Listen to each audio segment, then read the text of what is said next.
Levarme la moustache en la capucha. Casito patanilo, mira tacachiquipuletica. Casito patanilo, mira tacachiquipuletica. Casito patanilo, mira tacachiquipuletica. Casito patanilo, mira tacachiquitacachiquito patanilo, mira tacachiquipuletica. Casito patanilo, mira tacachiquipuletica. Casito patanilo, mira tacachiquipuletica. Sani levarme la moustache en la capucha. What's going on? This is your man John Fortune, your host of the Frustrated Fan Sports Show. And today, y'all know what it is. It's my keys to the game for Washington to get a victory against the Las Vegas Raiders on Sunday, a 4 o'clock game that will be played in Vegas. So I'm going to sit up here and just jump right into it. Key number one, and for the fourth week in a row, this is key number one: run the ball. And I'm not saying run the ball because we've been so successful running the ball. I'm saying run the ball because Oakland has been so awful against the run. And because of that, we have an opportunity to actually dominate this team. Now, again, I know when we played Seattle, we didn't do our job quite as well, but trust and believe that I think they will correct that in this game. So for that, we have to run the ball. Like I said, Las Vegas loves running backs. They love running backs running up the field. They love running backs running up the middle. They love running backs running out to the sides. Run the ball. They're going to let you have it. Key number two, quick passing game and chip and screen. Now, Oakland, for some reason, I keep saying Oakland, Las Vegas, for some reason, has this thing where they're basically doing what we were doing early in the season, and that's just rushing the front four. They've been getting murdered when it comes to the quick passing game. And because of that, we should utilize it as well. We should utilize Logan Thomas coming across the middle. We should be utilizing Deandre Carter on the short screens. Terry McLaurin on the short screens as well, because we can take serious advantage of this defense. This defense isn't as strong as it could be, but because they rush their front four, we have an opportunity. They rush their front four and they run like a zone behind them. So with that, we can take massive advantage of that. Now with the chip and screen, to get Mason Crosby off of his game, the best thing to do is chip him, have Antonio Gibson or even J.D. McKissick. No, I think J.D. McKissick is out. You're going to have Antonio Gibson and even Jared Patterson chip Mason Crosby on the way out to get the screen pass. The reason I say that is because what will happen is you will get Mason Crosby out of the game. He will not become a factor in this game. All you got to do, quick passing game, chip and screen, trust and believe, pass rush will not be there. Key number three, and this is a key that I think can be greatly utilized because I've seen in several games against the Raiders where teams have taken massive advantage of this. And this key is feed the captain. Terry McLaurin has to be the man in this game. Not only that, I think Terry can take great advantage of this team exponentially. Now, the reason why, again, here we go again. Trayvon Mullen, who's their best cornerback, I think he's going to be out. I think he's still on injured reserve. So with that, I'm not even concerned about anybody defending Terry McLaurin at this point. I think Terry McLaurin should have his best game of the season against this secondary due to the fact that there's nobody to really defend him.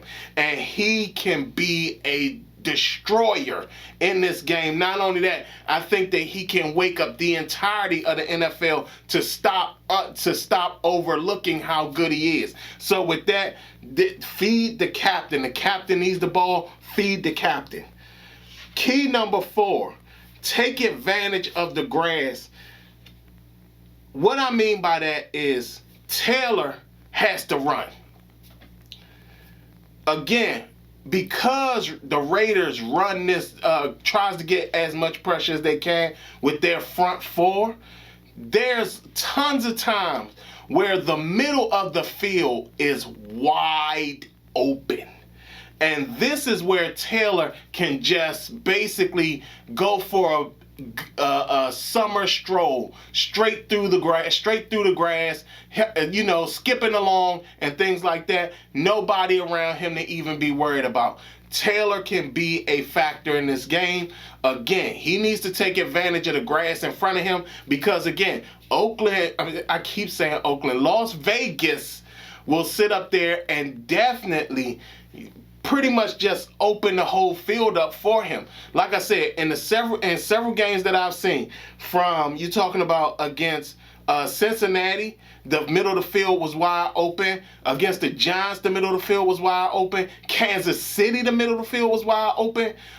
Even against the Cowboys, the middle of the field was wide open. So with that, trust and believe the Washington and Taylor Heinicke can take advantage of the middle of the field. Key number 5, eliminate their run. Josh Jacobs is a monster. He's a beast. No, it's no doubt about that. But if you take him away, they will only throw the ball. They will not sit up there and keep running the ball. The offense seems completely different with John Gruden no longer as the head coach, and you can tell that they're not quite as cohesive of a unit due to that. And because of that, all we have to do is eliminate the run game. I'm going to be honest. I mean, eliminating the run game is just a portion of it. But trust and believe, you eliminate the run game and force Derek Carr to throw the whole game, trust and believe, you're going to get something big out of this. Because why? Derek Carr also likes throwing interceptions, and he will throw an interception that is clearly a ball he shouldn't be throwing. So for that, like I said again, eliminate the run, which leads me into my next key: lock down these receivers. I don't fear these receivers, and neither should the Washington secondary either. I feel that they can run man-to-man. Now, from my understanding, Darren Waller, it may not be in the game, which will be a plus for us. Deshaun Jackson, he seems like he may not be in the game. I'm not really sure, but from right now, it says that he didn't practice today. So for that, it's going to be one of those things where you're going to have to see that at the end of the day, we may not have to be concerned at all with these receivers. I feel we can lock these receivers down, and we can actually sit up there and dominate this game and not be concerned with Derek Carr throwing the ball at all. And with that leads me into my 7th key, and that key is attack the football on the pass rush. Derek Carr, along with liking to throw interceptions, also loves fumbling the ball. All our pass rush has to do, all Jonathan Allen and Daron Payne and James Smith-Williams and Shaka Toney, all they have to do is swipe at the ball when they get close to Derek Carr. He's going to give the ball up. He will fumble the ball. Anybody gets close to him, he has this thing where he puts the ball out. Attack the football. You know, when you're around Derek Carr, always put your hands out there to attack the football. And trust and believe, Derek Carr will fumble the football. And he will fumble it multiple times. So trust and believe, attack the football, win on the pass rush. Last but not least, in my 8th key of the game, DeAndre Carter kills special teams. The Raiders special teams doesn't seem like a very solid or good unit. In several games, I've seen them give up massive plays to the kick returners and the punt returners in the games. I feel DeAndre Carter can sit up there and actually take massive advantage of that and possibly run one back to the house for a touchdown. Now, I will say this. we don't see a lot of their special teams doing that well, but I want to make sure I preface this by saying this. Deandre Carter has to make sure that he's paying attention to his blocking, because I feel that as soon as he sees a hole, he can get up the field quick and fast. Their kicker is not going to make the tackle. He does not put himself in that type of position. And trust and believe, we've seen DeAndre Carter run one back. I think he can run either a punt or kick return back. And for that, y'all, those are my keys to the game, my 8 keys to the game. Now, I'm going to answer this question because I know you guys have it.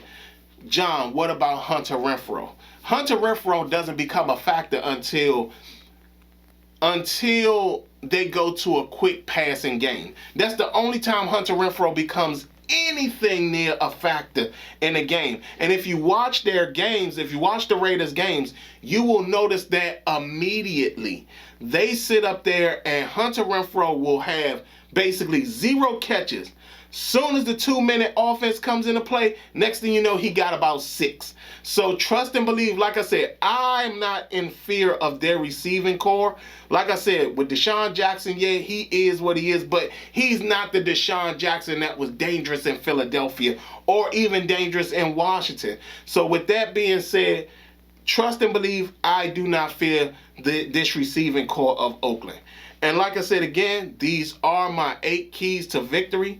Over the past several games, I've seen the Raiders lose by a margin of 10.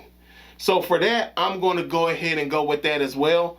I think the Washington football team beats the Oakland Raiders 28. No. I think they beat the Oakland Raiders 27-17. I really do feel that Washington will have an edge on them. I feel that, to be honest, this game should be a blowout. Just like I felt that the Seattle game should have been a blowout. I think this game should be a blowout as well. We might see Washington pick it up against them. Like I said, 27-17, Washington football team gets the win. Talk about 4 straight wins in a row. Hey, I think this is a good game. They can sit up there, win this game, get themselves closer to get themselves to 500, and be ready to start this NFC East wake-up call. So, other than that, this has been your man John Fortune, and this has been the Frustrated Fan Sports Show.